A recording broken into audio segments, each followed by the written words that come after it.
కీర్తనకారుడు ఏంటంటున్నాడండి? చివడు 4వ వచనం, అప్పుడు నేను దేవుని బలిపీఠమునొద్దకు నాకు ఆనంద సంతోషములు కలిగించే దేవుని యొద్దకు చేరెదను. Hallelujah. So what is your goal? నీ లక్ష్యం ఏంటి? Not just to be delivered from your troubles. నా సమస్యల నుంచి నాకు విడుదల కావాలి, ఇదే నా లక్ష్యం కాదు. మనం ఏం పెట్టుకుంటాం? నా సమస్యల నుంచి విడుదల కావాలి, అదే నాకు లక్ష్యం. కానీ కీర్తనకారుడు అన్నాడు, అది నా లక్ష్యం కాదు. ఏమన్నాడు? Whether I be delivered from my troubles or not.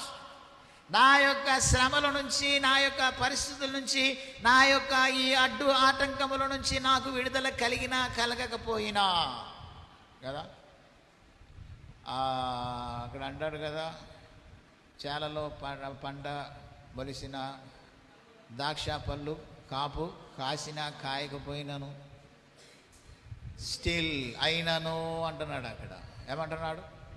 అలాగే ఇక్కడ కూడా నాకు విడుదల వచ్చినా రాకపోయినా, నా యొక్క అడ్డు ఆటంకాలు తొలగకపోయినా, lord I want to reach you. నా లక్ష్యం ఏంటి?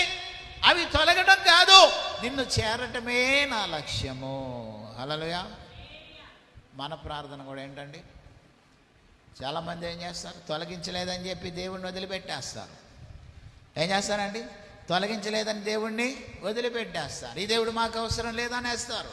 సమస్యలు చూసి దేవుని యొద్ద నుండి పారిపోతారు. సమస్యలు అనేటువంటివి they should not make you to run away from God, but they should make you to cross over and go to reach your God. అవేం చేయాలి? నిన్ను వెనక్కి పారిపోయేటట్టుగా కాదు, వాటిని దాటి నువ్వు ముందుకు వెళ్ళేటట్టుగా అది నీకు చేయాలి.